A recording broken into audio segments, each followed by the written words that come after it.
Hi, and I welcome you here today. And my name is Rytis. And if you don't know me, I'm from Lithuania and I've been working with people since 2013. And I've noticed that most of the clients that I have are people who would call them sensitive. They would like label themselves because all their lives they mostly did not feel very normal, and sometimes it made this hard to fit in just because they were too sensitive. So instead of being irritated, angry, fearful, with low self-esteem, sensitive, would you like to be more like balanced, grounded, and peaceful, sensitive, and open to life, open to feelings, open to people around you, and to everything that happens? So that's exactly what I'm going to show you today.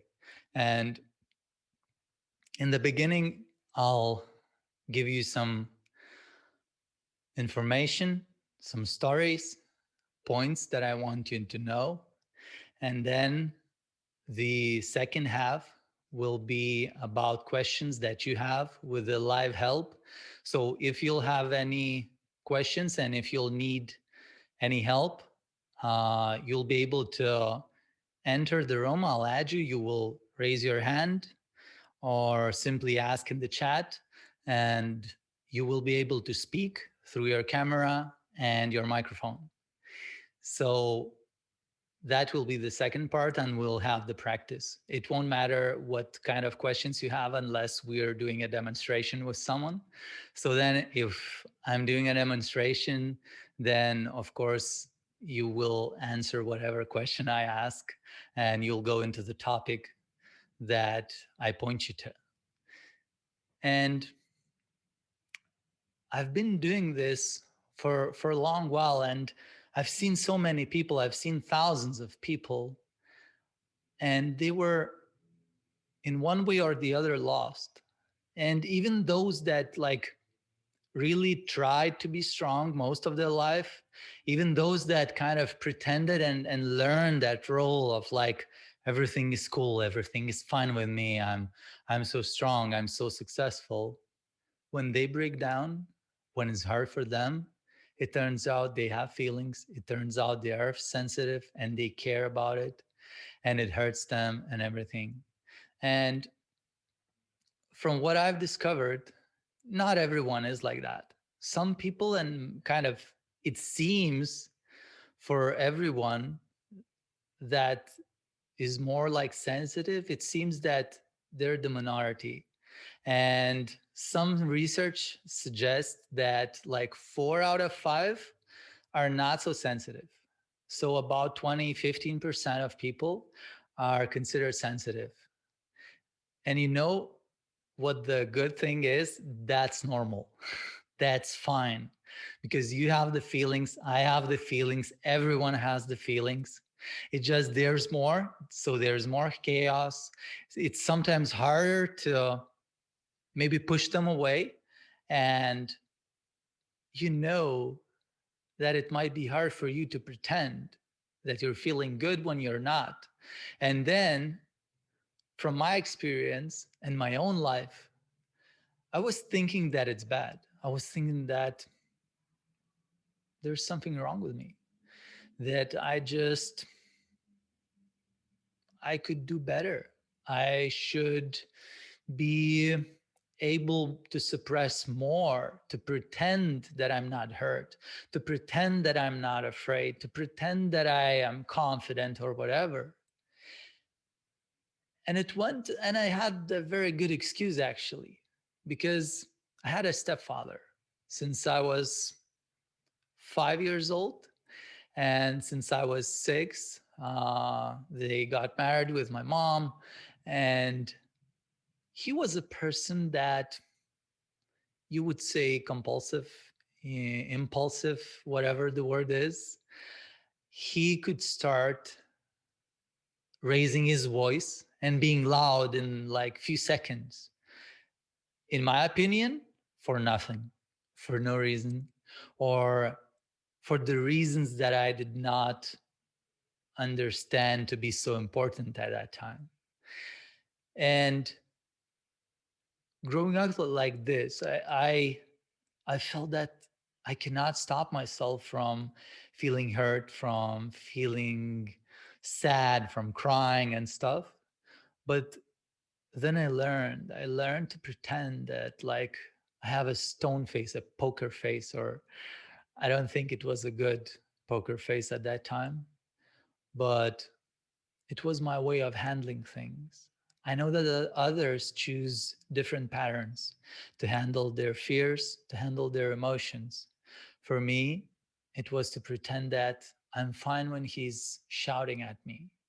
For me, it was to pretend that I feel better than I actually do. And so most of the people around me thought that, well, I'm cool. I'm kind of happy. And I wasn't always sad or unhappy, but it was hard because I had to lie all the time. And if you've been like that, you know that if you're around other kids and when they pick on you, it's not really easy if you cannot stop from crying. And then I created a belief that these feelings and this sensitivity is actually basically my only reason that I'm suffering, that I'm unhappy. And so I tried to find ways since I was maybe 10, actively seeking of ways of how to be happier, how to pretend better. And I really sucked at it. So by 11 or 12, I remember becoming numb, at least pretending. At least by that age, I was able to stand there with my face showing almost nothing except I'm listening to you. And that made me not alive, apathetic, without energy. I felt lonely, alone, left, misunderstood, not needed, all these things. It's just that there was something that pushed me. I remember once there was a thought, because it was not as popular as it is now, but it was already popular for teenagers to think, oh, maybe I should kill myself. It took me maybe 3 minutes to realize that, nah, I won't do it. It's not my way. I don't know why. It's just not mine. Maybe because I read too many books. Maybe some of those books gave me hope. I don't know. But I figured out that I have to find ways. And because I was smart and I could learn everything and anything I wanted, I tried to deal with it. I tried to learn it. I tried to deal with it through knowledge, through information. At that time, there was no internet. There was no actual understanding on how to find quality knowledge, proper knowledge that would truly help me. So I did the best I could. I read journals. I read psychology journals. I read weird stuff like Cosmopolitan. I don't know what I hope to find there. And what I found in those books that I managed to get was that I can at least smile. And somewhere around age 15, I've learned to smile. I remember that phrase. And I recently, after over 20 years since then, I stumbled upon the same book that I read it from. And the words were, if it seems to you that the world is against you, all you can do is laugh at its face. And so I was like, why not? And I started to smile, and it helps. It seemed positive. It just did not solve anything. I did not become calmer or much happier inside. I just learned to switch into that, like, oh, how are you? Everything is fine. Yeah, sure, of course. It was not true, as it often is. And then when I became an adult and I had finally internet and I could search more, some 15 years ago, I started to be very interested in personal development. And I was still looking for an answer, how to deal with my emotions, how to deal with the feelings, because by then, by being about 23, 25, it was obvious that I cannot do shit if something goes wrong. If there's issues in my relationships, I was incapacitated. I was unable to work. I was unable to think. I was unable to do anything. If there were issues that I was afraid of, financial or whatever else happens in my life, same thing. And then I went through learning coaching, learning different things, just searching for those answers. And actually, I felt that I know the answers. At least it seemed that way. I knew the right answers, the smart answers, how to deal with it, how I should think, but it didn't help. It didn't work for me. And it only started to click when I found a way of how to let go of my feelings, how to release them and open to them. And it turned out after that it's quite a popular stuff. Like there are several 100,000 people doing this around the world. And actually, there's so many more tools and practices and teachings that do the same thing. They just sometimes call it differently, sometimes they call it the same. There's so many things, so many different things. But what worked for me was a fusion of everything. What I found were two schools from United States. It was Sedona method and the release technique. And they're basically the same, but they're different. And then out of that, I tried to apply it to everything. I was like, yay, now I have the tools. Now I know the answer. Now I know what to do. Now I can fix myself. It really changed how I felt. It was easy to deal with sadness or anger. I learned how to let go of old pain, the one that I never believed that I could, the one that I never believed that could not be painful. And then years passed, and I felt that there's still something missing. And it was hard to understand why, because I was doing all the right things. I was even teaching it. But something was still wrong. Something was not complete. And a few years ago, I met a teacher. I met a teacher that was kind of similar. What he talked resonated to me. And he talked about feelings and about allowing them and about feeling them. And I was, yeah, that's exactly what I do. Except with time, I realized, no, it's not. So if you have ever wanted to get rid of the feelings, if you have ever tried to find a way to not feel anger, pain, sadness, loneliness, write two in the chat. Have you ever done it? If so, please write two.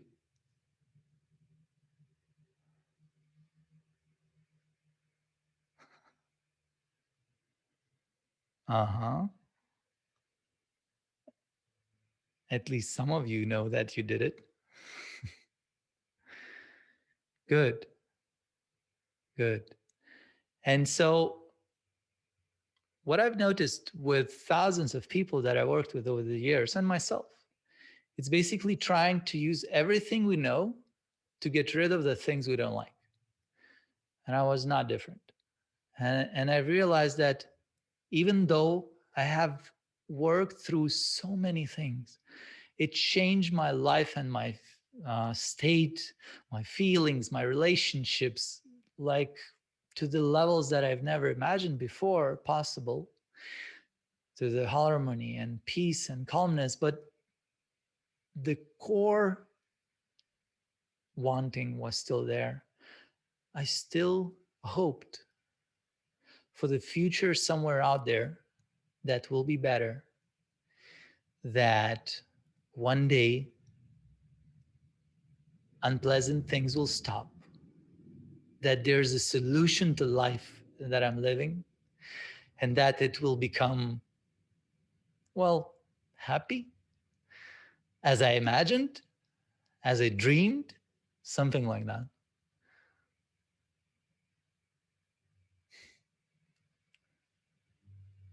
Now, I just feel different. Now, it's more of like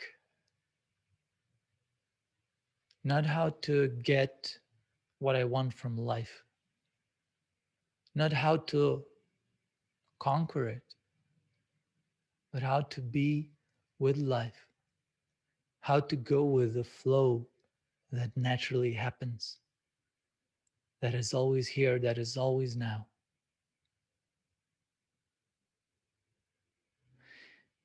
And so today I'll show you two ways of how you can open to those feelings that you have instead of trying to win that battle that never ends. I've seen people over and over again feeling disappointed because they failed. They tried to avoid it. They tried to fix them. They tried to get rid of them. They tried to suppress them, rationalize, explain, understand. It doesn't work. In the end, they come up and you have to feel them. And they're just there. And then what happens, and what happened to me time over time over time, and what I've seen hundreds of times, is that disappointment, is that idea that if I'm still not perfect, not happy, if I still feel fear or anger or loneliness or whatever else you deem as negative, there's something wrong. There's something wrong with me. And that's not true.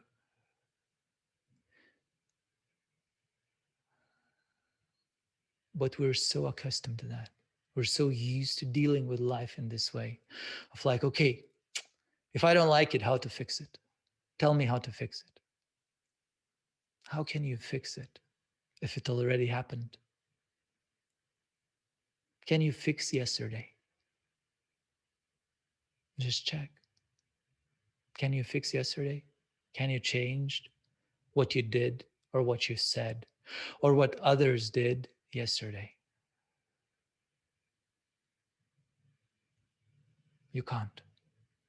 So how can you fix it?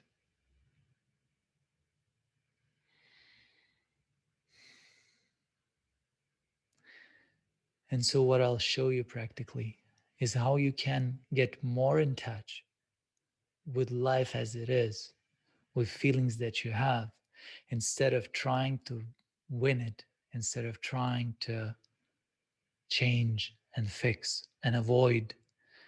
Because the biggest reason we're trying to do that is so that there is no fear, no pain, no, I'm not good enough, so that I don't feel like a loser, so that I don't feel unworthy or not loved or abandoned or rejected or whatever else is painful to you.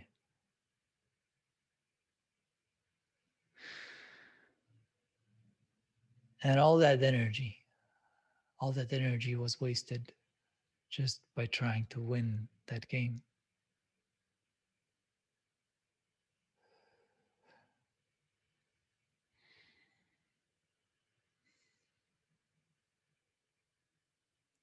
There is another way. And some of you sometimes do that naturally because it's quite natural. And some of you might have learned through some practice, a book, a teaching, that you can relax and that life can happen to you. And what we will explore is how can we welcome and allow whatever is happening here and now, as so many people did before us, instead of fixing life, being with life, instead of being against it, being alive.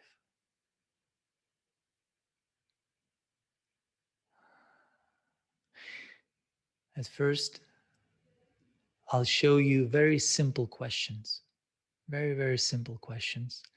And after, you will get the recording and you will get the questions attached to it. It will be there.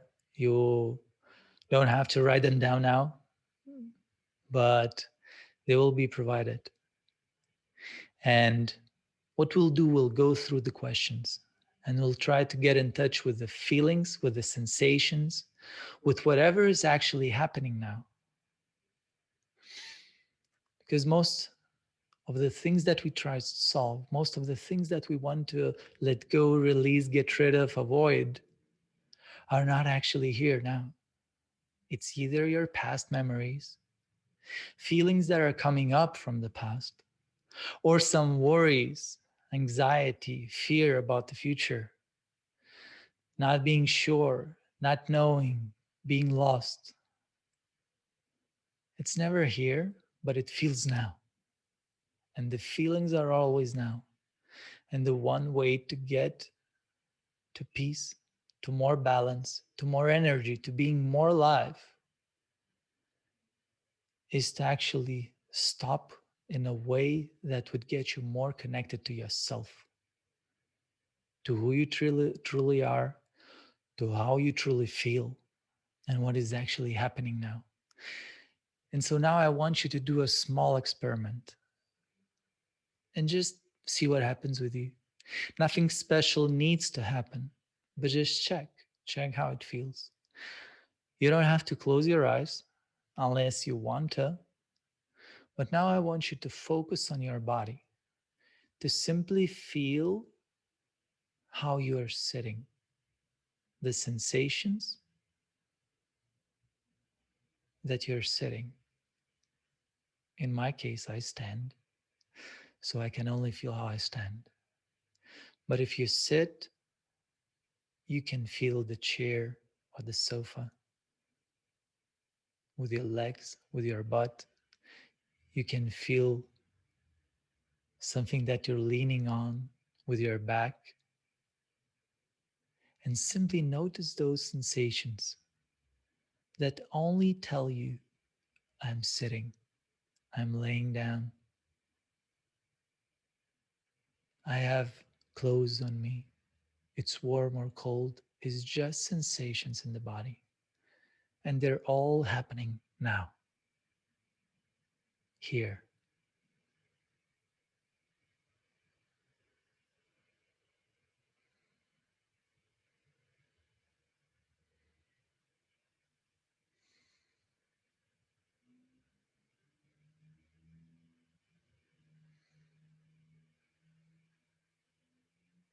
And now, if you feel a little bit quieter in your thoughts, maybe there's less of them, or maybe something relaxed, write 8 in the chat. Just type it in. 8 if you felt any kind of relaxation, any kind of stopping or calming down. I don't mean completely, it's just at least a little bit. Yes, most of the people felt it. You see, it took you what? A minute, maybe less, or maybe more. I don't know how long it took for me to say that. And you felt something. And the reason is very simple, because what you have felt, the sensation, is always here, is always now. And when we get in touch with the senses of in our body, when we sense life and not think about life, releasing happens, letting go happens, opening happens, allowing life and feelings and stuff that's going through you happens. Because at that moment, you don't fight. At that moment, you do not resist. You're not against. You're just checking in. It's like, what's going on now? That's why one of the core things, one of the core habits that is always useful is to focus on the body. You can either scan it, like if you're breathing and you notice that you're breathing in, you can scan up and you can scan down. For some, it seems like too much work because, like, but what if I'm busy? But after a while, your attention is naturally there. Your attention is naturally noticing, being aware of how your body is feeling, what sensations are in there. So that means that you're always more connected to the real, actual experience that you're having, not to your imagination, not to whatever happened in the past or the future. So, this one little thing is what you can always do. If you're driving, you're sitting. If you're working, you're sitting. If you're eating, you're sitting. Just remember, feel your ass. Just feel how you sit. And it's not about solving it, it's just about being here. It's just about being more now. And now we will experiment with some questions and more attention to the senses that you're having. If you're here, maybe you think that you're sensitive. Maybe you have some emotions that you would love to solve in some way. And before going to the practice, I want to share one more thing is that the sensitivity might be different. Some people are sensitive to the surroundings around them. Let's say you might be sensitive to sounds or light. You might be sensitive to noise or some other environmental factor. My own daughter, my older one, because I have two of them, um, when she was little, now she's about 6, and now she doesn't react that much. But since she was a child, well, when she was a baby, we couldn't get it. But when she started already to run, walk, and do all those things, whenever there was loud music or loud sounds, she would like just cover her ears. It was too loud for her. She got something. She was, I wouldn't, sometimes it was scared, but it's more like it was unpleasant to her. It felt like it hurts her. So she was sensitive to that.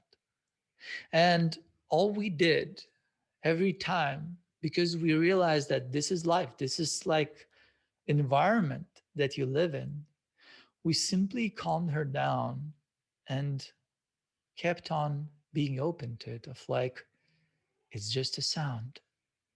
Allow the sound to happen. It will come, it will go out. It's just a sound. You're okay, you're fine. It's the sound, you're safe. Just be with the sound. And I don't know how long it took, but now when she hears loud music, she's like, it's loud. But she doesn't go like, ah. She's okay. So she's less sensitive. So I know that this helped for her. And also, there were many people who were very touchy, very easily irritatable by their surroundings, by things not put in their places, by chaos around them. by someone disturbing their own order, rules, or daily routines or anything. And that would make them either go very angry, or they would go very sad, and they would close down and feel useless, pointless, whatever, to the point of depression and everything. But there's another kind of sensitive. If we're more emotionally sensitive, if you're more empathic, then you can sense people around you. Then you can sense the feelings, the energy. You can sense the room. You can sense the people around you, if you see them or you don't see them. I know a boy who was 13 years old when we first met.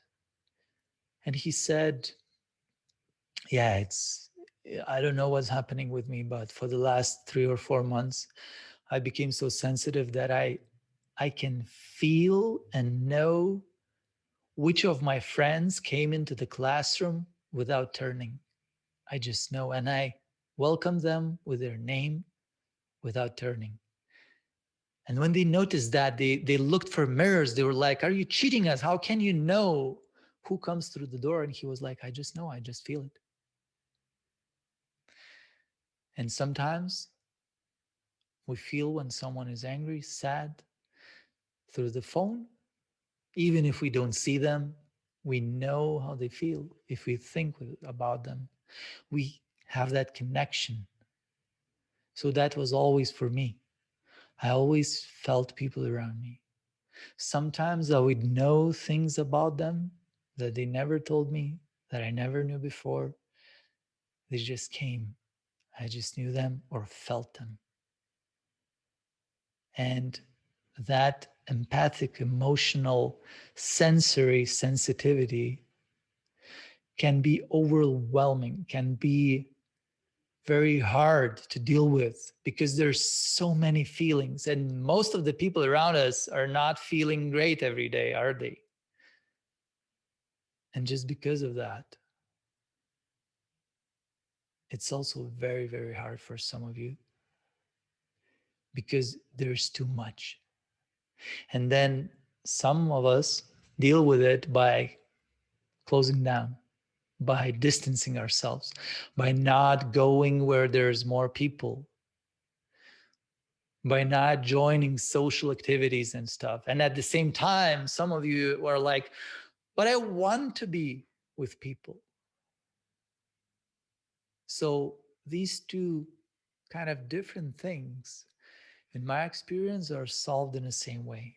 Because if you're irritated or scared by your environment and you're simply sensitive to it, there's a trigger and there's a reaction. And if you're empathic and you catch and you feel and you draw that energy, those feelings, and you carry them with you, then you cannot pretend that they're not there. If you change your subject, if you change your focus, it helps for a while, but then it's back. And if you're just irritated by the environment, if you fix the environment, you're fine, right? So there is a difference between it, but the solution is the same, because both of those evoke emotion, and you can release, let go, allow, open to that emotion and be free with it, not without it. You can be free with anger, with fear, with chaos, with not knowing what to do, instead of trying to get rid of it. So if any part resonates, maybe you might notice something. Maybe you will notice that, oh, yeah, I feel people without seeing them, without knowing about them. I just feel things. And it turns out that they're usually true. So then you're more empathic. If it's just environment and things that irritate you, then you're more sensitive. And some of you are like, I'm both. Okay, fine. The solution for me was to open even more.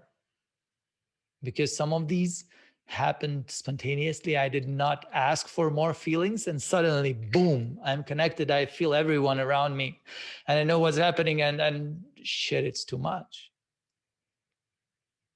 The habit was to resist it, but by then it was about 2013. By then, I already knew that this won't work.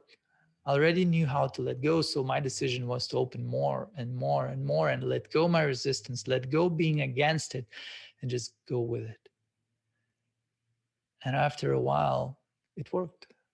It changed my perspective, my perception, and my relationship. And then when I showed that to people, it changed their perspective and their relationship to feelings, to themselves, to life around them. And that's what we'll try to do now. That's what you can experience now.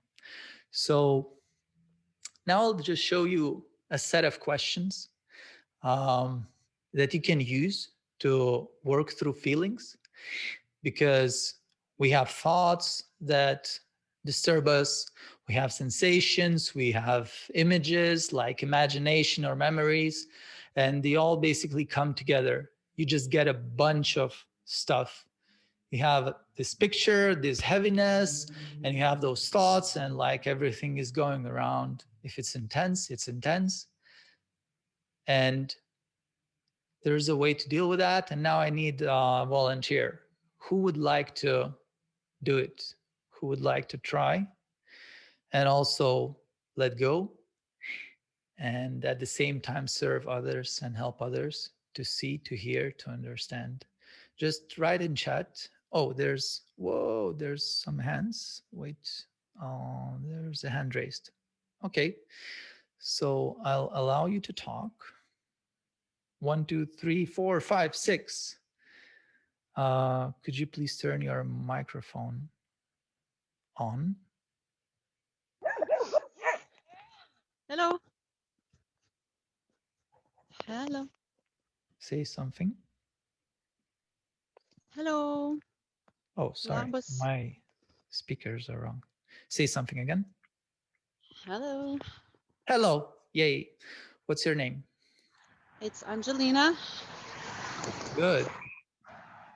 So what do you feel now? What's bothering you? What you would like to let go? Yeah, it's more about my daughter actually, and I think I have the same feelings. I am sensitive, and I feel like I'm giving it to. Well, I'm not giving it, but I feel like I cannot control her sensitivity towards being myself sensitive. I guess Mm-hmm. not control, but Okay. just deal with it. I guess. Mm-hmm. So Is that's there what. anything? Is there anything in particular that's bothering you now? Yes, I would say that it's how I guess my emotions are all over the place and I can't sort of deal with them. So I Okay. could transmit a better me, I guess, to. Okay. So I'll now go through the questions and you will see what happens. All you have to do is just like focus where I tell you to focus, and you will see, and we will all see. So, what do you think about this? How does it make you feel? You say like emotions all over the place. Like, how does it make you feel now when you makes think me about it? makes me feel out of control, like it's not a good feeling. I cannot sort of place them in I cannot differentiate them.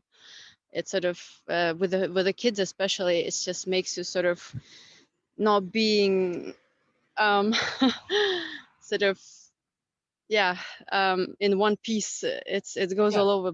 Yeah. Okay. So now the second step. Now you saw the story. You have the story. It has everything. Like it's unclear. There's so much. That's the story, and it just comes up. And so now what we do with all of it is we now focus on the body. So could you now focus more on the feelings and sensations in the body? Simply notice, examine them closer. Where exactly in the body do you notice these sensations and these feelings when you feel out of control? Mind, heart, I guess. Okay. And when you focus on that sensation, let's say in your heart, is it more on the surface or is it deeper in the body? How does it feel? It's definitely deeper. Okay. Does it have a center? Just look for it.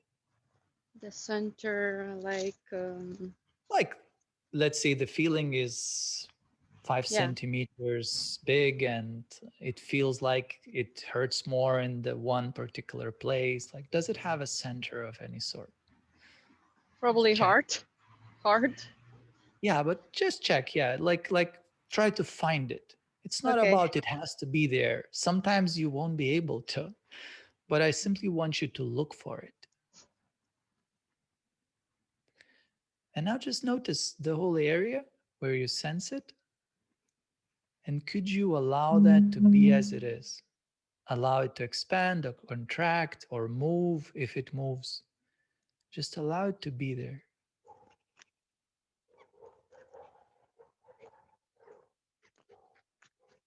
Yes. Okay. And could you now simply welcome, just welcome it, just acknowledge all that you sense, think, and feel in this moment? Yes. And could you welcome any wanting to change it, to fix it, to do anything about it, including holding on to it?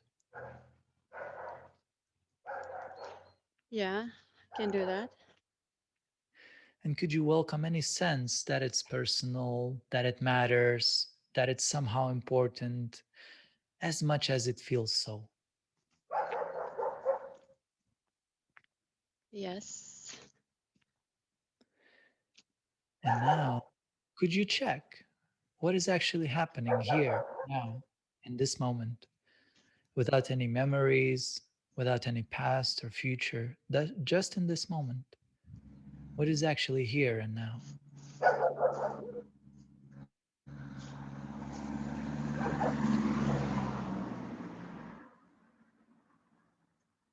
Yeah. It feels like a peace. Exactly. So now, when you think about the whole story that you told, oh, I'm so out of control and everything, does it have so much weight? Does it No. matter now? No. No, it doesn't. No. Congratulations and thank you. You were perfect example. We can go through it, sense it, welcome it, open to it, and it starts to dissolve. It just becomes freer.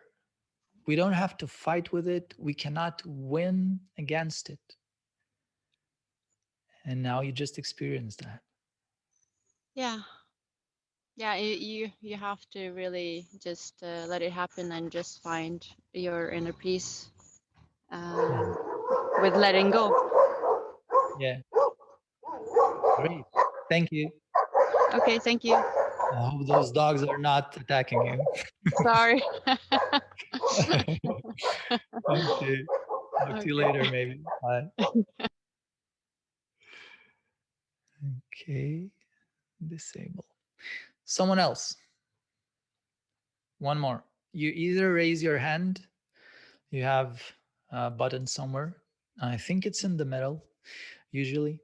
Um, or you write in the chat that you would love to talk, and we'll just go through once more.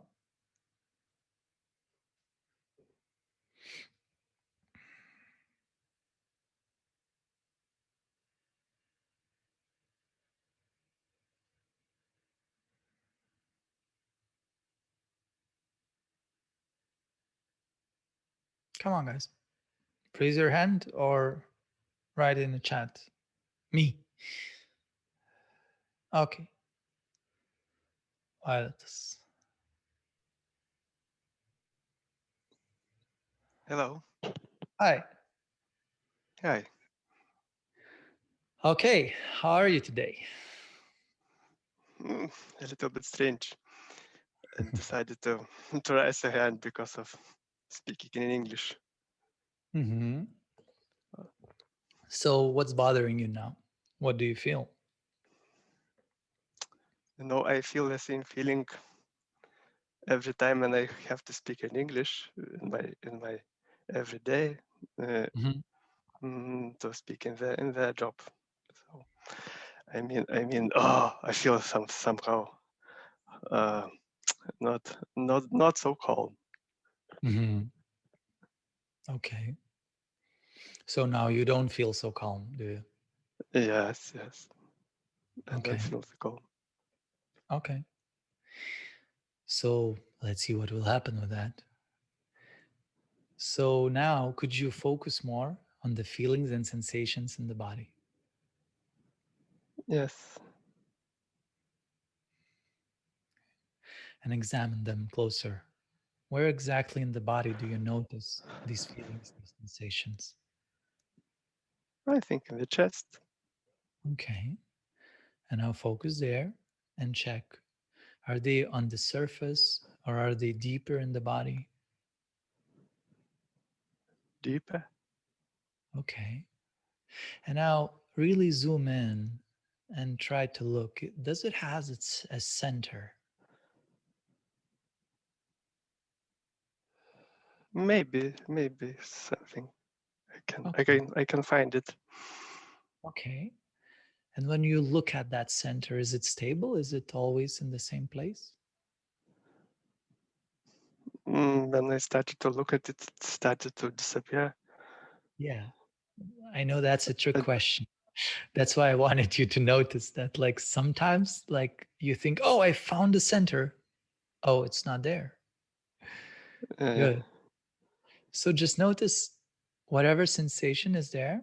And could you allow that to be as it is? Allow it to expand or contract or move if it does so.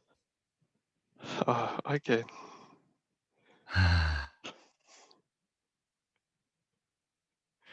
Could you now simply welcome all of that sense, Uh, thinking, yes. and feeling? And could you welcome any wanting to change it, to I even fix a it? little bit. Yes, I can. Okay. And could you welcome any sense that it's personal, that it matters, that it's important as much as it feels so? Mm, of course.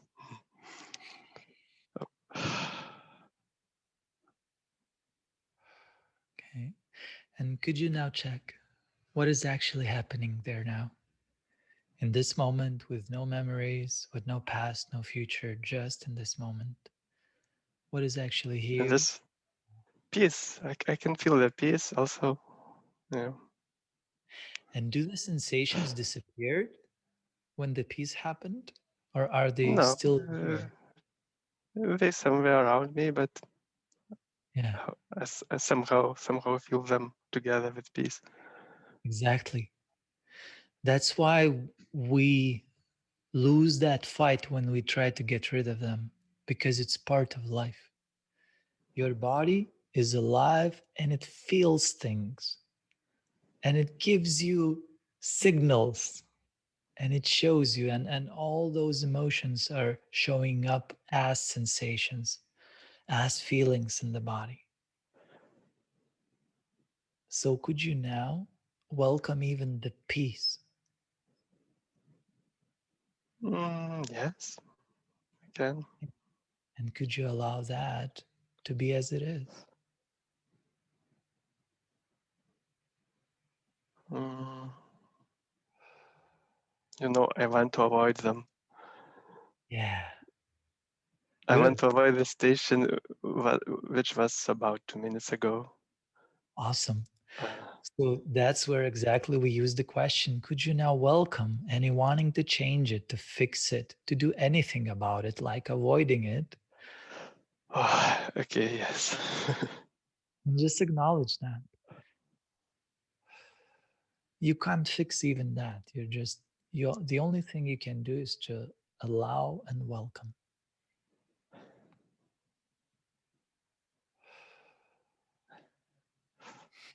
How does it feel now? Mm. Free. Like I feel a freedom. Mm. So, is there any issues now talking English? Now not. I feel okay. Yeah. Does it mean you just started speaking fluent English with no mistakes and everything? No. No, of course not. I just feel I can allow to make mistakes or something. To not Exactly. speak very fluently. Yeah. Yeah. I'm learning German now. I know less than 100 words. So when I try to speak, I know I'm making mistakes. So it's Yeah, only by us being okay with how we feel and how we react, then there's peace. Thank you. you know. Yeah, thank Yeah. you.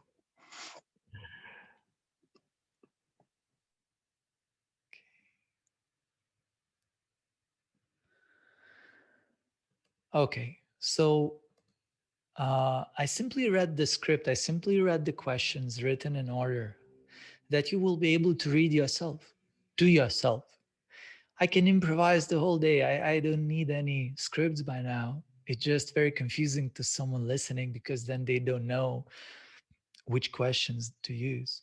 So when we are working on our own and when we are working in pairs, it seems different because at least in the beginning, it feels that if someone else is asking the questions, it's much easier. It's just much easier because you have less to do.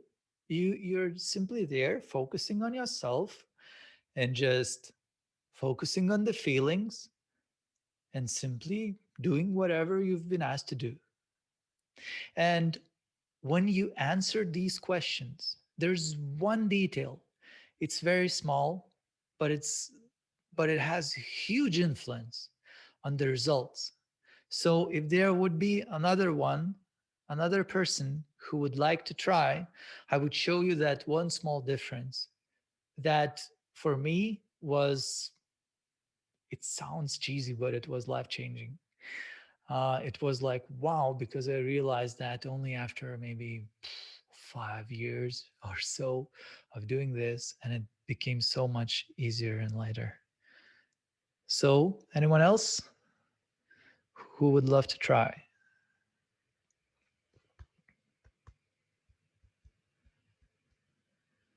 I see Angelina already raising her hand. She liked it. I know that sometimes in this setting, it's not easy to talk, but we have a volunteer. Okay.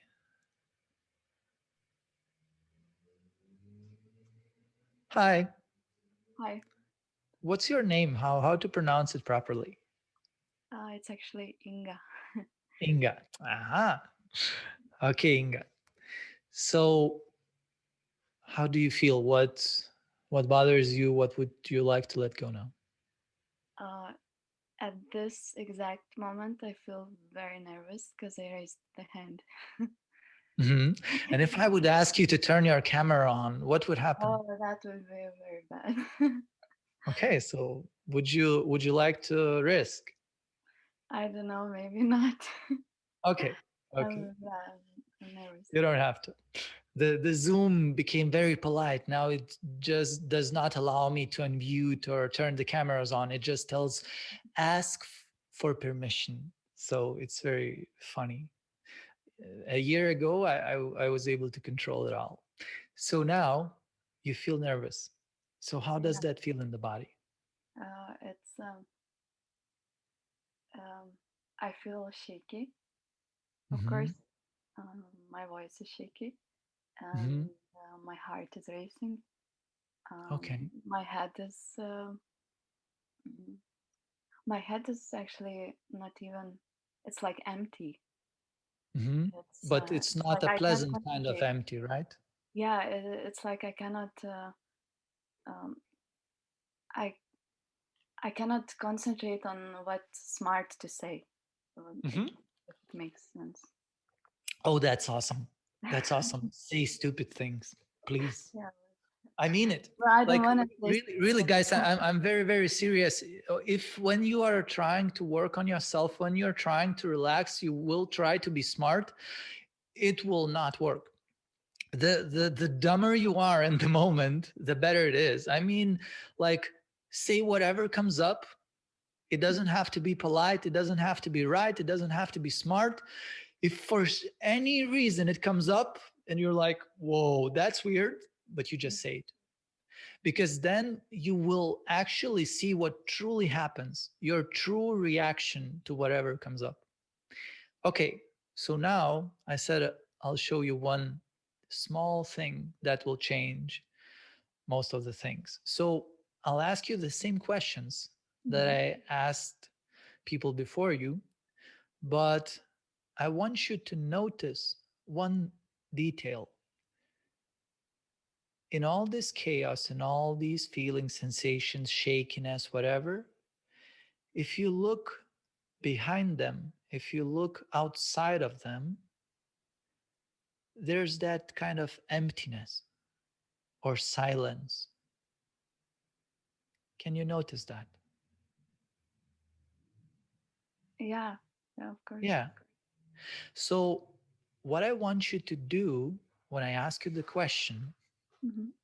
when you will be kind of asking yourself, you never ask the releasing question to the feeling or the thought that you're trying to release. Because if you feel fearful and you ask the fear, could I welcome it? The fear will tell you, like, I don't know how, maybe, like, it will be fearful. So we never ask the feeling or the thought. What we ask instead is the true self, the big you, the unlimited you. You can call it whatever you want, the soul. Mhm. I'll just say it as a true self. So all I want you to do is like direct it, like you direct it higher. Okay. You're like, can you do that? And you'll see what happens. So now remember, every time, just go there and ask it. So could you now focus more on the feelings and sensations in the body? Yes. And just examine them closer. Where exactly in the body do you notice these feelings and sensations? It's going from my heart towards my throat. It's like it's a Good. line. Mhm. Are they on the surface or they're deeper in the body? Yeah, they're in the body, not Okay. on the surface. They're inside the body. And do they have a center? Mm, and probably no. Yeah, it's, as I've said to Vaidatas, it's kind of a trick question because usually it starts moving when we try to find it. Yeah. And sometimes it's not. Sometimes, like if it really hurts, it's there and you can sense it. But it's a question that allows us to get more in touch. That's why you always look for it. You always just like openly check. And now just notice whatever area where you sense those feelings. And now remember, ask the real you, could you allow that to be as it is? Allow it to expand or contract or move if it does so.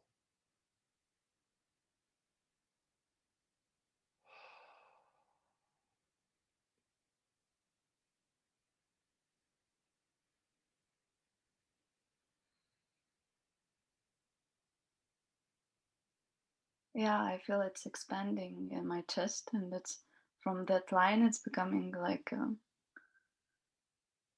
it's Yeah, it's just like going like this. yeah, it's going.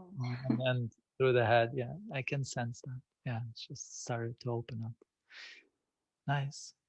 So could you simply welcome all that you sense, think, and feel now? And again, ask the true you. Hmm. And could you welcome any wanting to change it, to fix it, to do anything about it, including holding on to it?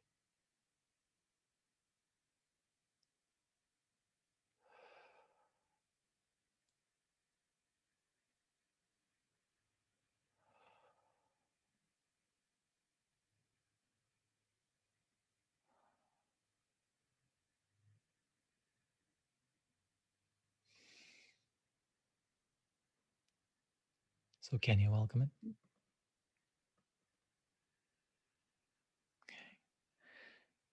And could you also welcome any sense that it's personal, that it matters, that it's somehow important, as much as it feels that?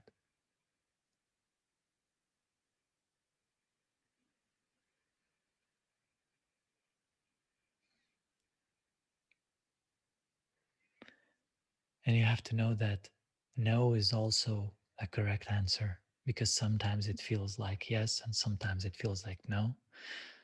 But you simply always, as best as you can, ask your higher self that space, that quiet inside you.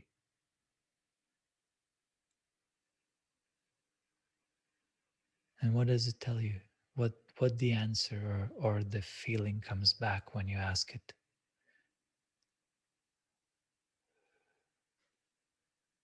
Is it yes or no? Or maybe something changes. Yeah, I feel it's yeah, I feel that just emptiness at this moment, and Exactly. also that our realization came that I do not have to be important. I don't know if it's related. Oops. But Good. So could you now check what is actually here now in this moment, without any memories, without any past or future, just in this moment, what is actually here and now?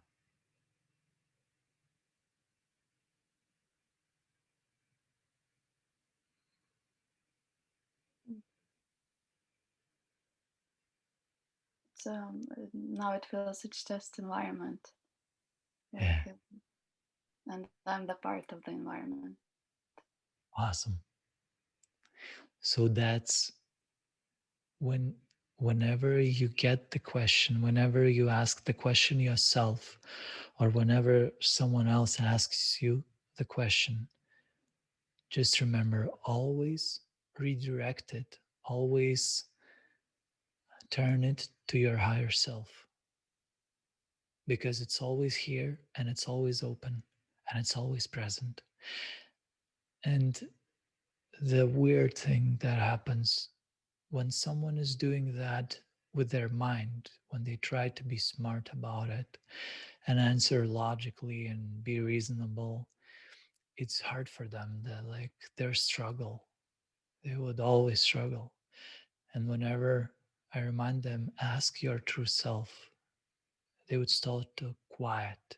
They would start to calm down as you did. And in the beginning, you said that like your mind is empty, and now it's also empty. But is it the same, or does it feel different now when it's empty?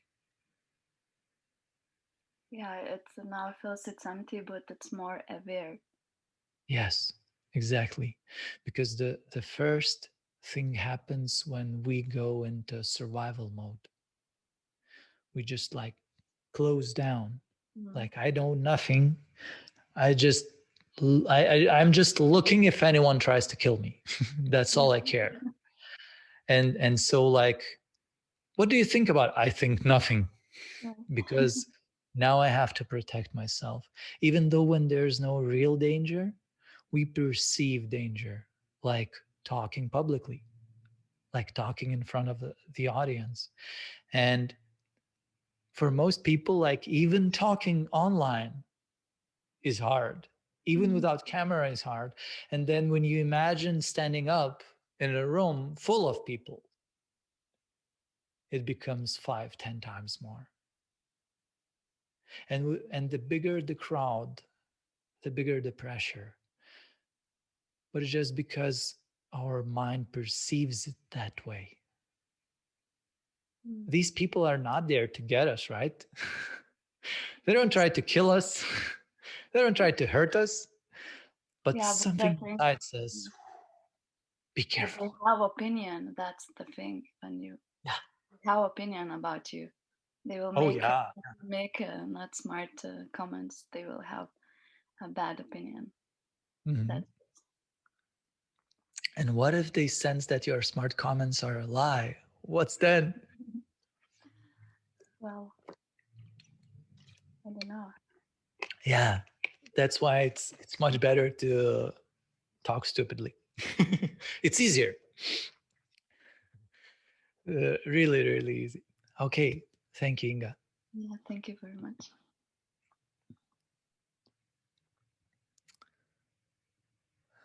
So just remember this small detail. Just direct it to your true self, direct it to the peace inside you. It will make it much faster. Sometimes it feels like it just opens and that's it. And if you feel great, you don't even have to go through all the questions, because you feel that after one or two of the questions, that's it. You're calm. You're at peace with whatever happens. So don't worry about it, because I've heard people complain about it. They're like, I'm probably doing it wrong because after two questions, I'm so calm that I don't know what to do with the other ones. I'm like, enjoy, have fun. Okay. So this is very straightforward. You can work, just use these questions over and over again, and you can go through your thoughts, your beliefs about yourself, about life, about work, about relationships, about any topic. If it helps you focus, as it was for me many years, I would use journals. I would write the thoughts down. I would write the issues down, and I would just look at them, and then would go through the questions, because that helped my mind to simply focus instead of like just trying to think about everything at once. And also, one small detail: whenever you're welcoming or sensing, don't try to pinpoint, don't try to be very detail oriented. Like, if there's 10 thoughts, as it seems now, if there's chaos now, you cannot pick one thing to focus on. So you simply like, yes, I'm welcoming all that chaos. Yes, yes, all of it now, all of it. You just go wide, and you don't try to cherry pick and just be very specific. That makes it so much easier. And so if you're writing it down, then you simply like can check, like, how does it feel now? How does it feel now? Oh, okay, yeah, I feel free. Okay, next one, next one. But the main thing is not about fixing them or getting rid of them. When you get into the peace, stay there, explore it, get to know it. That's you. That's you. That's who you truly are. At your deepest core level, you're that love, that peace, that harmony, that lightness. But it includes everything. It allows for everything to happen. It does not wage war on itself. It just allows. If the conflict is happening, the consciousness is fine. The awareness is just aware of it. It has no conflict in itself. So the goal is not to become better and better and better. Just be more you, be more natural. Say what you think, feel what you feel. And there's another way, there's one more thing that I don't even know now how to present it. It made such a deep impact. There's that talk about surrendering to life, and it sounds so cool sometimes.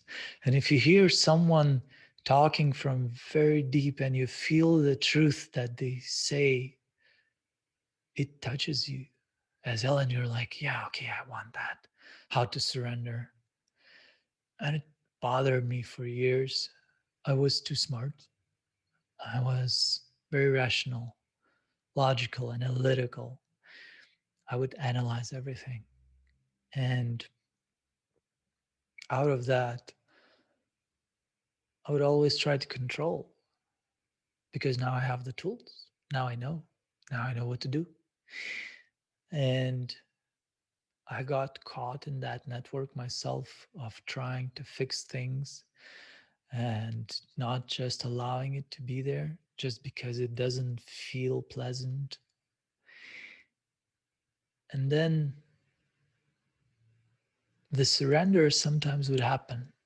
Sometimes I would be in a meditation, in a retreat, wherever, in a satsang, in some place by myself or with people, and something would trigger that, and it would just open, and I would be just like at peace with everything and loving and whatever, and it didn't matter if it hurts at that point or no.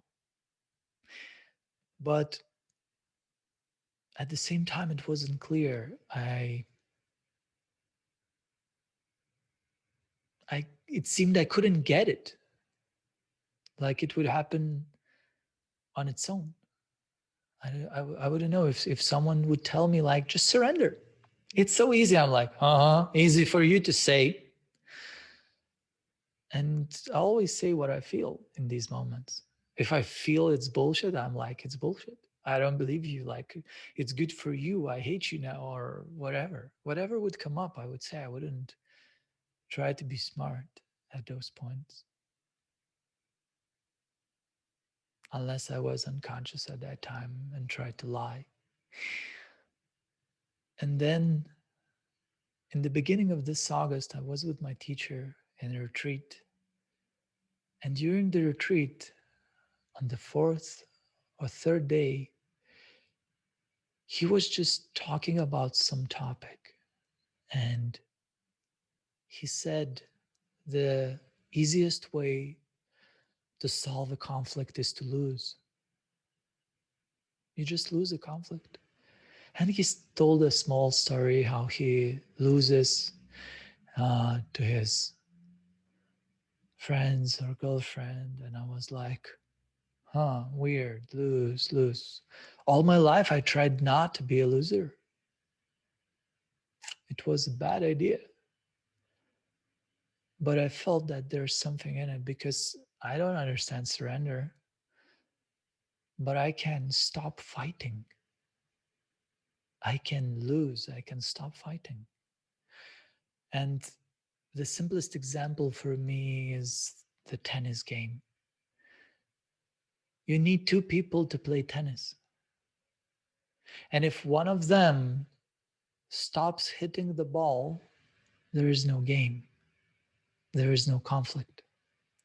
And if you would think about the conflict that you had with yourself or with someone else, there were two sides that were arguing for two different arguments, for two different truths, and they're both right. And so what would happen? One is like, I think this, and the other one, you're wrong. No, you're wrong. No, my opinion is better. They're playing tennis and they're fighting. And it started to dawn on me that I can lose. I can truly lose whatever position, whatever righteousness, whatever I know I feel right I have, because it's not true. And the weirdest thing was that at that moment, I realized that most of the conflict I have is in my head. A thought comes up, let's eat some fish. The other thought comes up, fish is not so good. Maybe you should eat veggies. And now they fight. And now I am the one fighting on both sides. So then I draw my memories and facts and past experiences about fish, and I present the case. And then I present the case for veggies. And then I'm like, there, but today this is also conflict. And it burns so much energy. It's so exhausting to have this. Have you ever had this when you had a conversation? It didn't go the way you wanted. You got maybe a little bit afraid or a bit angry, but you didn't say it. And then you got out of the room and you kept on having that conversation in your head. And you kept on thinking of like what I could have said, should have said. Has it ever happened to you? If it did, write 7 in the chat. If you ever caught yourself talking to no one and trying to solve the thing that already passed. 7, 7, 7, more. Cool. Yes. With exclamation marks. Yes. Exactly. Most of us have this. We carry it. Sometimes 20 years pass on and we're still thinking what could have been different in that situation. So that's conflict. And then what you get is anger, disappointment, sadness, hurt, apathy, feeling of despair. Like all of these things come with that idea. It could have been different. And you are the one fighting that. So what I'll show you now is that you can go over it. So I want you to take a piece of paper. Simply take a piece of paper. On the left side, you write what actually happened. Just left column, what actually happened. On the right side, how I would love that it happened or how it should have happened. Like your idea.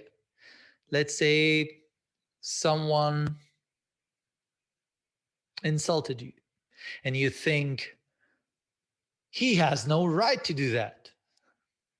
He shouldn't have said it, or he should have apologized. Whatever the idea you have of how it should have happened, you write on the right side. On the left side, just the simple fact. Thomas was late for work on Tuesday and he did not apologize and he did not feel sorry. He didn't say anything. And on the right side, he should have apologized when he came to work late. He should have explained why he was late. Whatever your idea is, and just write like 3 of them. Just 3 to see how it works. Whatever conflict you have, it might be the biggest one in your life or the smallest detail in your life. And I want you to raise hand or to write in chat. I want to talk to someone and I'll show you how to lose it, how to surrender, how to go back to peace in whatever conflict there is.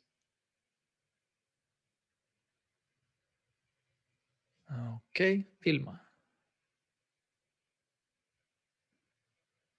Ask to unmute. Yay. Hello. Hi, Vilma. Nice to talk to you. Yeah, like everybody else. And so what's your conflict? Right. So that's usually as well with English language, because sometimes I have to work with solicitors, and sometimes, you know, I'm talking with them, and after that I'm thinking, God, I should have said that. I said that sentence and it was a mistake. I know it was a mistake, and because I was talking, I couldn't just stop and think about it. And I know I didn't say it right. And after that, I keep thinking and thinking and thinking about it. It can be all day like that. Yeah. Sometimes, like, I know people who would think about it for 3-4 days. Yes. Yeah, sometimes it happens. Exactly. And that takes so much energy, because that's, Definitely. yeah. And you're angry at yourself and you're disappointed and all this crap just happens. So now simply check, how does it feel when you think about this now? How does it feel in the body? Mm, I can't, because my heart is beating so hard. I can't feel anything else now. That's how it Because I'm feels in the talking. body. That's how it feels in the body. And now, look, there's a conflict for you now. So, are you stressed because you talk now with me? Yes, yes, yes. Okay, good. And how it should be? How would you like it to be? Well, so don't say something stupid, obviously, Of, preferably. of course. Okay, good. You see, some part of it's relaxed when you said it. Yes, yes, it has. Yes. See? Just by acknowledging, just by putting it out. That's why I said, just whatever silly shit you have, just say it. Because sometimes that's all you need. It's like, poof. Yeah, now it's not a secret. Now you don't have a secret. Good. So is your heart racing now? A bit, but not as much as it was. Now I can, yeah, it's much better. It is. Okay, good. Do you like it, or would you like it to be different? Oh, I would like it to be different. Yeah. I would like to How? be calm and relaxed. Okay. Okay. You see, in the left column, the heart is racing. On the right column, I would like it to be calm and relaxed. Yes. That's exactly the same conflict. Now, let's check. Let's get in touch with reality, with what's real and what's an illusion.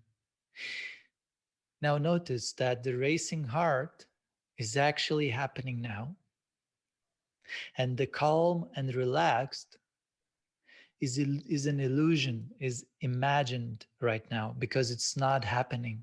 It's not true now. Yes.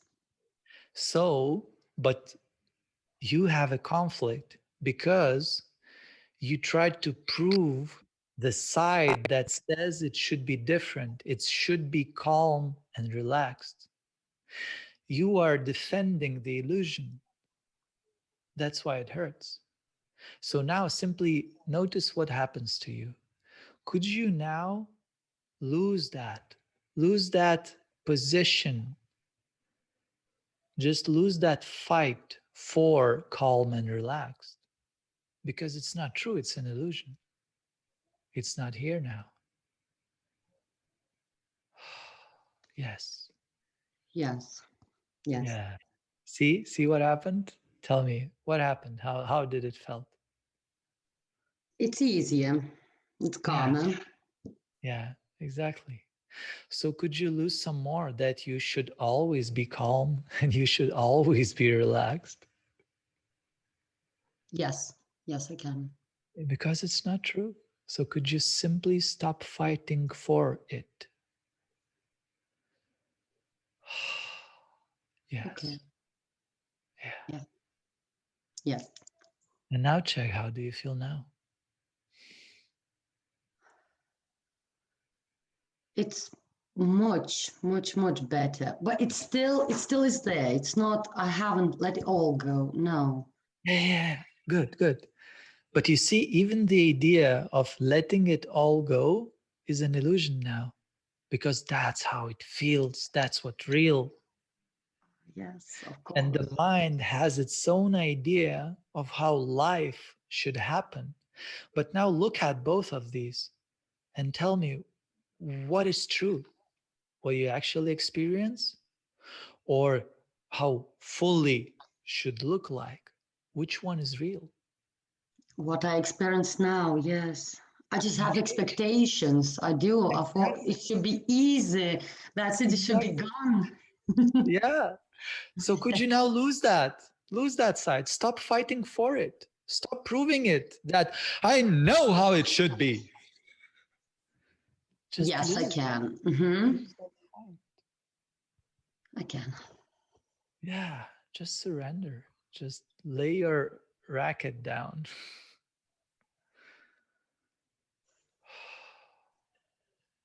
What happened? Carmen. See? Like, notice that there's more peace. You don't have to feel good to have peace. You're simply more at peace with the discomfort, with the unpleasantness, with it all. That's the difference. That's all there is. Because if you feel sensations now and they're not very pleasant, they're actually happening now. They're true now, in this moment. Any idea that is not happening is an illusion. And we have a conflict because we fight for the illusion. Because we try to prove that it should be that way, but it's not. It's not real, not true. Mm-hmm. And that's why it hurts. That's why we burn so much energy. But it's so weird compared to what it was before, how I felt before and how I feel now. It hasn't passed so much time, but I can talk now, and my heart is not trying to. Why did I just much easier? Yeah, just Exactly. that's admitting that I feel that. Wow. Exactly. That's what allowing is. That's what being in tune with life, not against life, not fixing life because your ego thinks it should be different. Life is as it is now. We heard these words many, many, many times. It is how it is. Don't worry, it is how it is. Why do you stress about it? It is how it is. And sometimes we even say it from our mind. We're like, nah, it is how it is. But inside we're like, fuck, I don't like it. So I'm not talking about pretending. I'm talking about peace, about truth. And truth is, you sit here, we talk now, and you feel what you feel. Everything else is not true.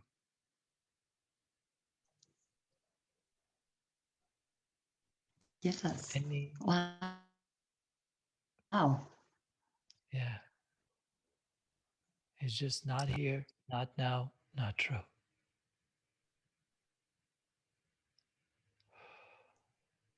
Oh, Okay. thank you. Thank you.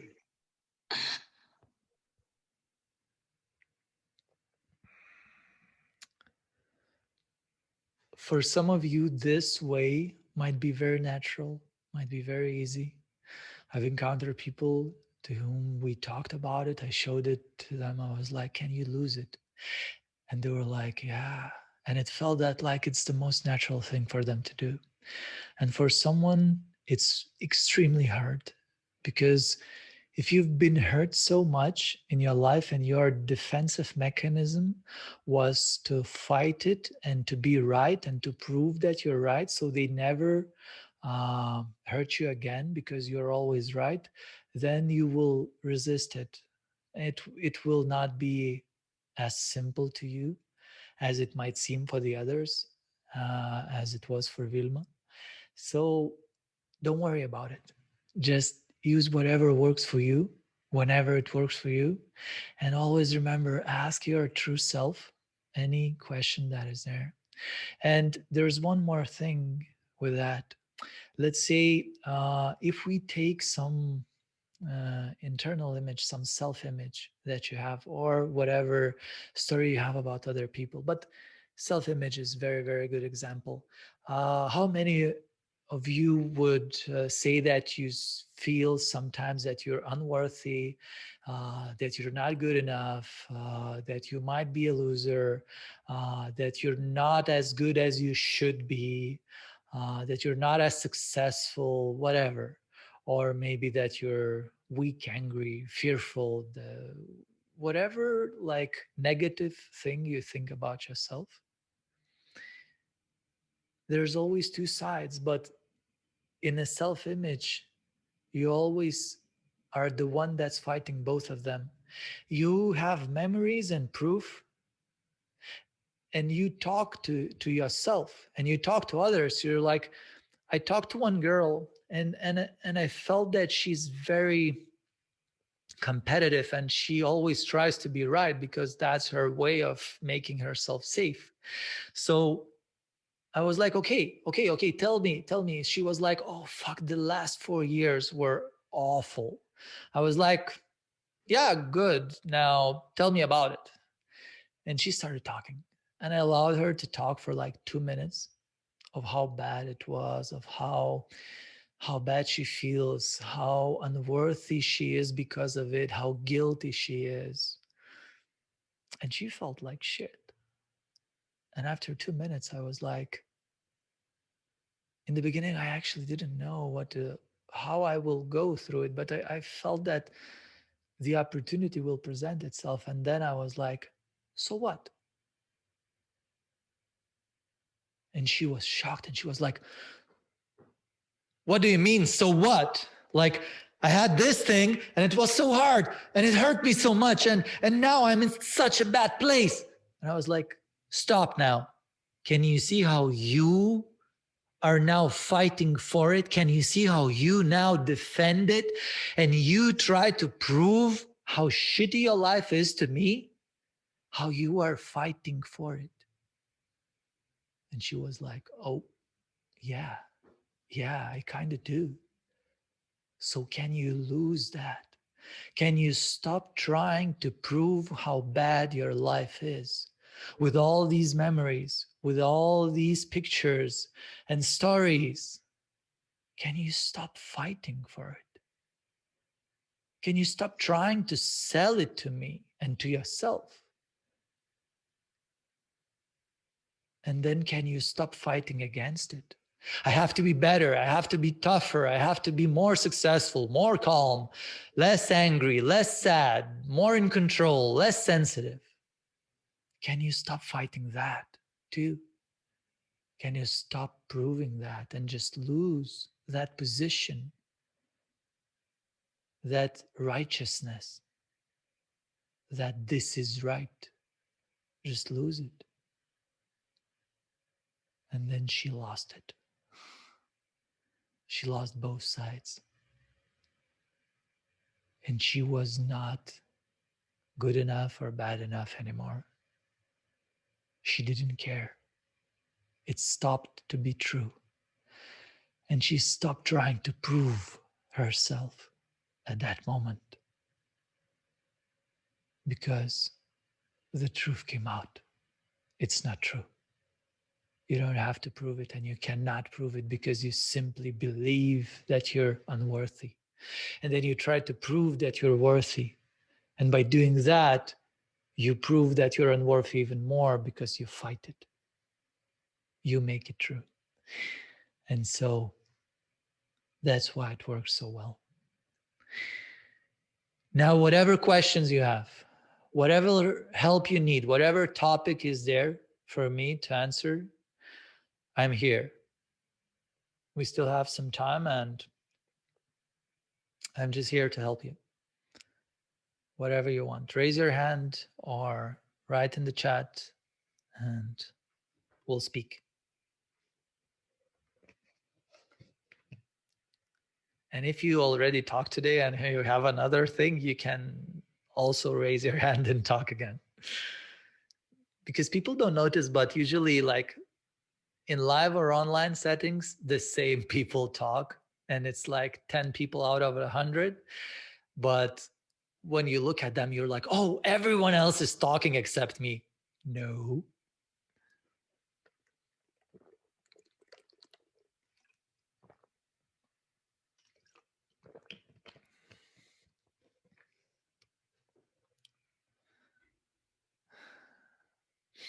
I've listened to recordings for years, and there's a phrase that Hildwaskin always says. He learned it through decades of doing that. He's like, the floor is now open to sharing questions and assistance. So the floor is open. Ask me anything. Oh, okay. Yeah. Hi. Hi. I kind of sensed that you will talk. So I was like, you can talk again. Yeah. I definitely will talk. Good. I I think the last bit, I'm not sure if I understand it very Mhm. well. Okay. This, I mean, the self-image. It's because I guess this is very new to me, what you saying. So that Mhm. I mean, everything else I would I understand. I'm grasping it. I am putting it in my mind and just sort of Okay. the last bit about yourself, I think, is difficult to work with Okay. because there's been so many things from the environment that comes all the time and just disapproves it. Sort of that's why Yeah. you fighting so much all the Yeah. Yeah. time. Because you have proof, of Yeah, course. Yeah. and because It seems that you have proof, but look, Angelica, is it right? Angelina, yeah. Angelina, sorry. Angelina, now tell me, what is the negative self-image? What is that you fight with? Well, I would say it's a lot of things. It's not only one, and it's Just definitely pick one. self. Yeah, just Okay, pick one. okay. Just pick one. Say, yeah, to be sort of. Okay, I can't pick one. I have to concentrate. Just pick the anyone, even if Okay, it's the silliest one. oh yeah. Um, yeah, just say body image, for example. Okay. So what do Still you as think it about goes. your body? What do you think about your body? What you don't like? Yeah, currently sort of I'm fighting towards a better self-image, and but before I had so many issues with that because of the country I was in. It was in Lithuania, Mhm. because the people, specifically the young men, who were saying that it's not okay how I look, and that Mhm. hurt. Mhm. And I guess as I was the teenager, I didn't know how I supposed to work with it. That hurt, how to let go, how to feel it. It's just it wasn't there. It wasn't possible. Yeah. So it sort of grew with me, that whole thing, and I had to manage it all the time because there is so much out there all the Yeah. time, just So constantly. what belief did that made you to believe that you're not pretty, that you're ugly, that you're what The standards, yeah, I guess, that the people um, how do you call it? perceiving. How do you I call call it? it pardon. Yeah, yeah, how do you call it? Just tell me. Yeah, the standards. I would say the standards Call that it the people standards. are. So It's so you are not according to their standards. There's something wrong yeah, with you. Like how does that? there is nothing wrong with me per se. I'm working towards it, but it's been so long that that was in my mind, taking over sort of a lot of my time in Awesome, life. Yeah. awesome. That's exactly the point. Now stop, and now notice right now in this moment. You are the only one presenting this negative point, and you bring all the memories, all the proof. Yeah. Yeah. And so you defend this. You say, I have this. I have Mm-hmm. had this for so many years. Mm-hmm. And if someone would tell you, like, "Oh, you're fine or Mm-hmm. whatever, don't worry about it," you would say, no, you don't get me. You don't understand me. Mm-hmm. And whenever anyone tells you, you don't understand me, they're fighting for it. They're proving their point, right? Mm-hmm. So can you see how now that's exactly what you were doing? You were trying to defend that, like explain it, but at the Mm-hmm. same time, as you explain it, it becomes real for you. Mm-hmm. And if I would tell you, like, don't worry, like, just forget it, you would be like, he doesn't get me. Mm-hmm. And you would just still go, like, it's my issue. Yeah. I have it. It's my biggest one, or whatever. Like, Mm-hmm. so, and then on the other side, you say, I fight with it now. I try to be different. I try to think better of myself, or whatever you do. I'm fighting now. You said it 3 or 4 times. I'm fighting now for it, for Yeah. better Yeah. self-image. Yeah. So you see, there's still that conflict. And now, look how this conflict between the old image and the one that you try to create, how does it feel for you now?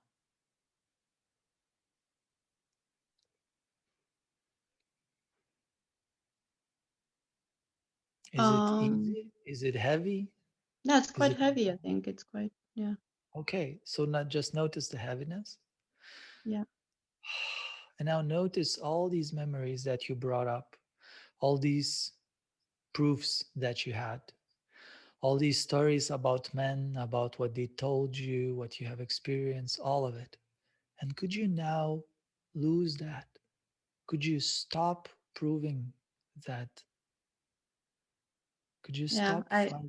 I guess I understand what you're saying. Yeah, Yeah, yeah, yeah. I feel that you understand. Yeah, you Mm, started to open. yeah, And just lose more. Just yeah. lose all of that crap that you're trying to fight with. Just lose that. Well, yeah, it's gonna be a process. I think I understand. It's a process of That's letting fine. go. Yeah, Yeah, that's fine. And now, could you now also lose the process right. and the battle against it? The other side, the one where you fight for the positive image. Could you Mm-hmm. also lose that? Because you are also the one that carries that, that fights for it. Mm-hmm. And just see what happens if you stop fighting for both sides. It's If you, just I would have a lot of more energy. I know. So just lose. Just be a loser. So Allow much in yourself our to be heads. positive. Oh my God, it's so much in our Yeah. heads. It's crazy. Yes, it's all in our It's heads. a past. It's a now. It's a future. It's like so much in there, which Yeah, we're trying yeah, to process. It's crazy. exactly. And now just lose both sides. Yeah, Don't fight for it. Don't try to sell it. Don't try to make us understand. yeah. And just lose the other side. Oh, I'm doing so good now. I'm 20% more in love with myself. Just lose that. Oh my goodness. Yeah. And see how it feels. Is it heavy now? Is there a conflict now? Yeah, I understand that actually you have not only yeah. I didn't understand that it's also important to not to prove sort of to anybody or yourself that you're doing good now or something. You just sort of Mhm. just both sides, past Just and that. Yeah. you just leave it. You Yeah. just allow yourself not to be right in any way. Yeah. Just enjoy And to be a loser. and now yeah, actually that's a very enjoyable thing as it turns out.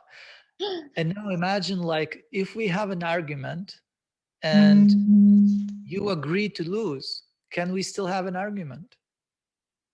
No, there will be no argument. There will be no Zero. argument, no conflict, Zero. no fight. Mm-hmm. So do the same inside. Yeah, yeah. Well, it's easy now, with you, but I know, I know. I know that so well. I've been yeah, through this myself and I've heard it thousands of times. yeah. Exactly these words, I know them. Yeah. And there is a solution to that also. And I'll tell you later. I'm Okay. looking So forward to thank that. you. Madeleine. Okay, thank you. Okay. Um, lower hand. Andrea. What should I do if I lost many battles and now I see things how they are rather than how they should be? So now I also lost sense of motivation, direction in life. Thank you. That's great question, Andrea, actually, and that comes up and the solution will be the same, but I would love to talk about it to you live and see what happens. So just switch your mic on. Hi. Hi. Thank you. I had a feeling you would you want to talk about it. Yeah, because that's also the thing that happens when people start to meditate and stuff, their motivation that was based on avoiding pain becomes less because there's less pain to avoid. Mm-hmm.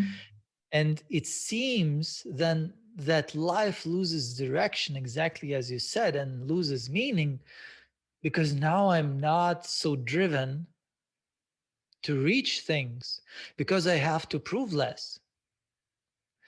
And also at the same time, it also can be a sign of apathy that's coming from an aversion to something that is truly deep in you, that was at the core of your persona, your core pain, let's say loneliness, or I'm not good enough, or I'll be rejected, or I'll be stupid and I'll be weak and they will hurt me.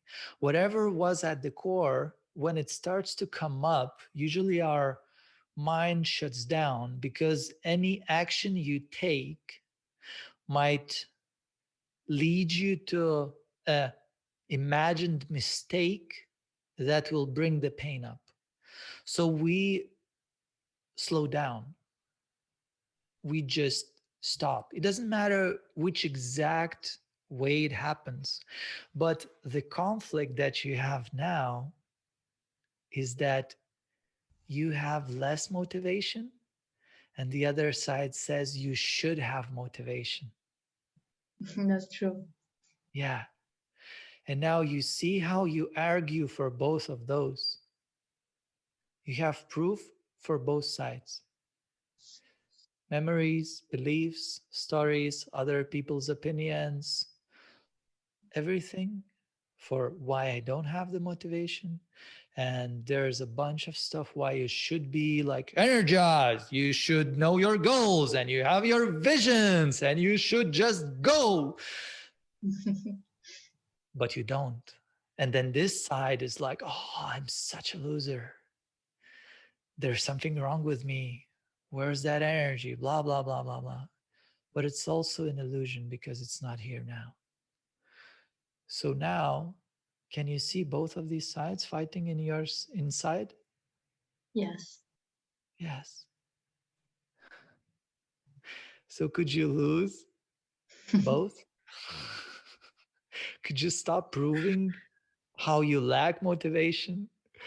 And could you stop proving that you had more and you should have more?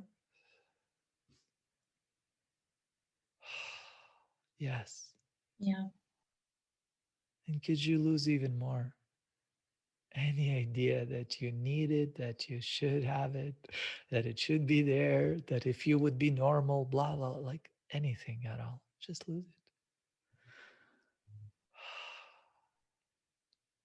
And check now, without any stories, without any history, did life stop now? No, I can sense a release. So if life didn't stop, does life need motivation to be alive, to happen? No, that's a great question. It just happens.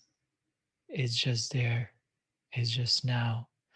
Life goes on with or without motivation. The idea that it's necessary is false. But because it's so popular, the ones that lack it, and most of the sensitive people who are trying to avoid their feelings, are lacking motivation as hell.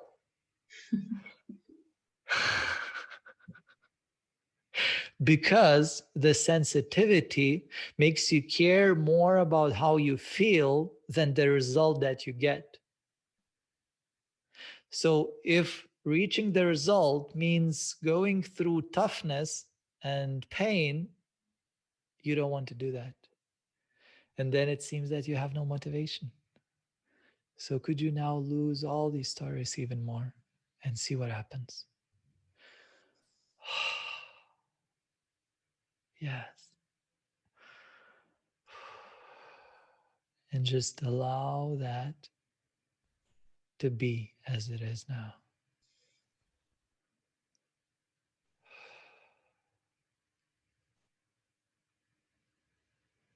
Okay. How do you feel now? What happened?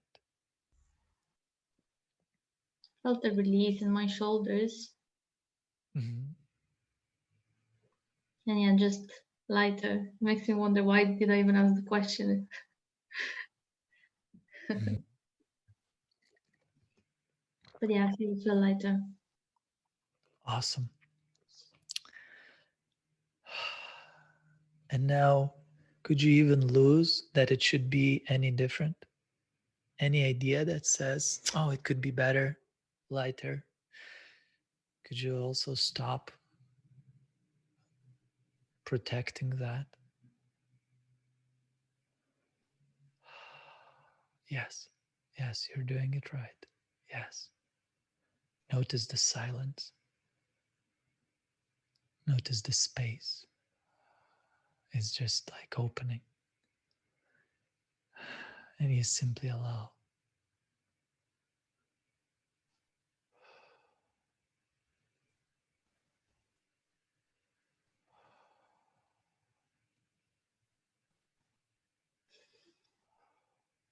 What happened now? What do you experience? Joy. It was fear and didn't feel very nice, and there was somewhere in there a little bit of joy, and just made me smile, and I was surprised by it. Yeah. So could you now even lose the surprise? The idea that the joy shouldn't be here? But it is. It's real now. So it's not strange. It's not weird. It's just what is now. And that's true. It doesn't have to be pleasant. It's just what is. And now you're more in touch with life. Now you're more in tune with it because you're not against it. You don't have an illusion that says life should be different. So the joy happens naturally. So do you now need motivation to continue on living? No, I've got everything I need. Yes.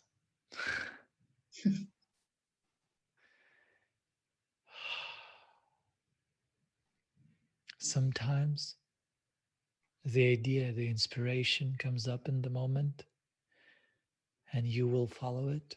And sometimes you won't. It's just life. Yeah. But the mind creates a story about it. Oh, I lack motivation. There must be something wrong with me.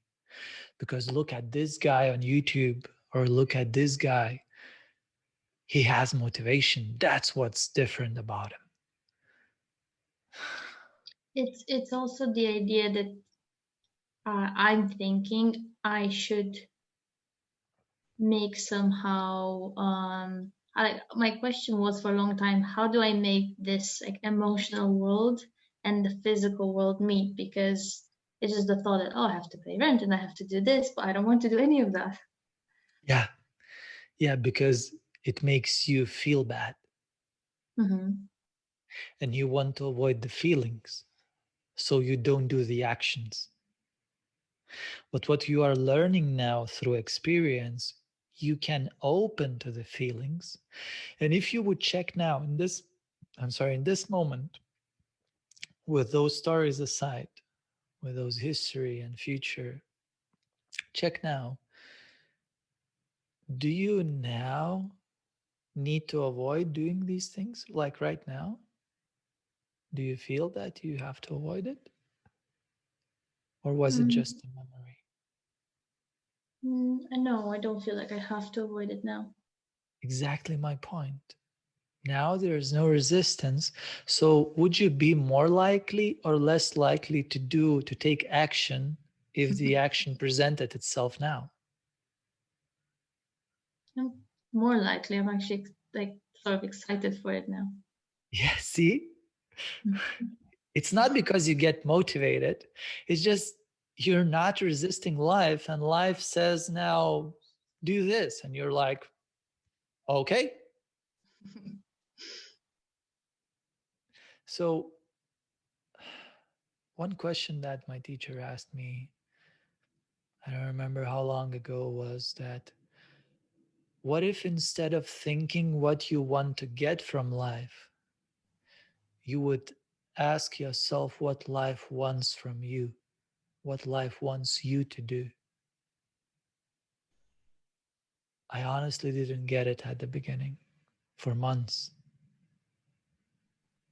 but I could not forget it.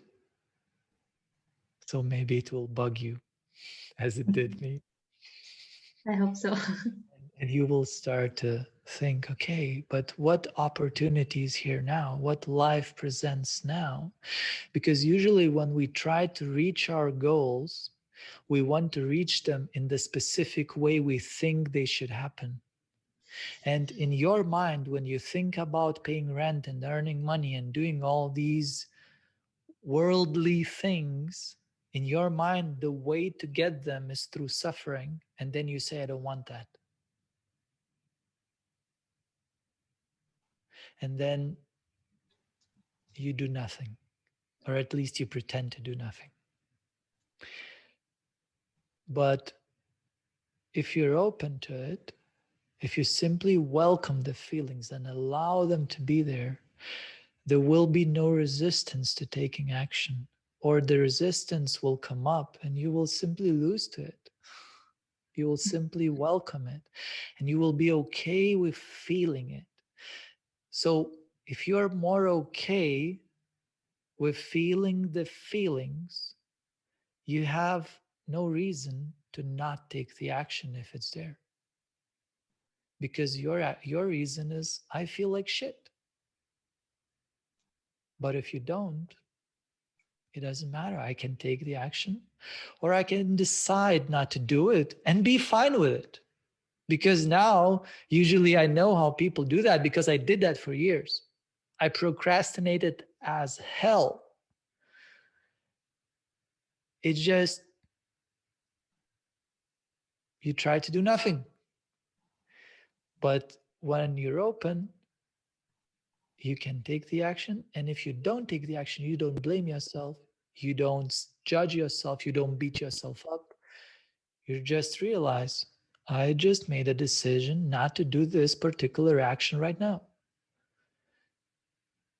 Right. So the conflict goes away either way. Exactly. Exactly. Because it's not true now. Okay. Good. Thank you. Thank you.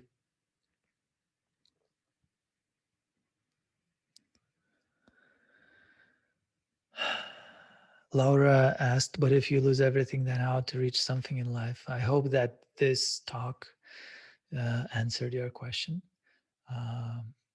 because you just heard the answer. Good. It was there. Teachers want children in school to be more motivated, feel not okay for children, don't want to learn how to help learn for children.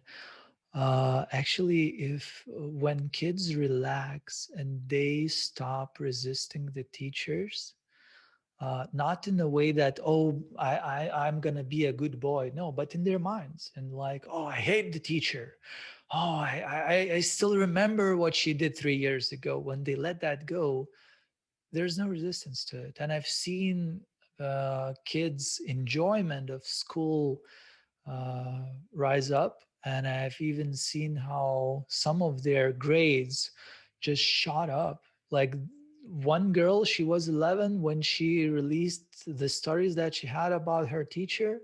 A few of them actually, her grades went up from like 5, 6 average to 8, 9 average in a few weeks.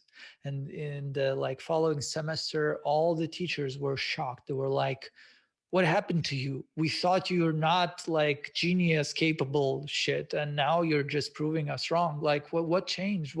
How have you managed to learn so well suddenly? And I asked her mom, I remember, I was like, is she doing more homework? She was like, I never see her do homework, but somehow she gets better grades. Because when the child is more relaxed, their memory works. The best way to help a child learn is to make him feel peace and joy. Like, if you can help him to feel safe, peaceful, and joyful, he will learn anything, because he will get curious. And when his emotions are stuck because he's still processing all the negative stuff from the past, it's hard. It's hard for anyone. So the same way it helps them. And if you learn to let go, you will be able to tell that to your kids, not in my words, in your own words, because you know your kids better. When you will feel confident that I know how to do it, you will be able to guide your kid.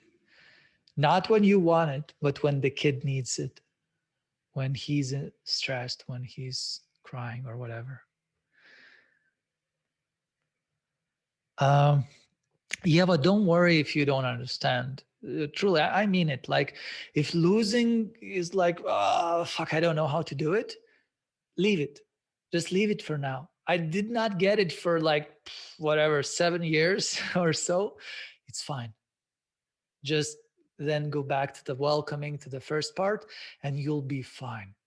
And if it comes back to you and you get it, you get it. If don't worry. It's not about understanding.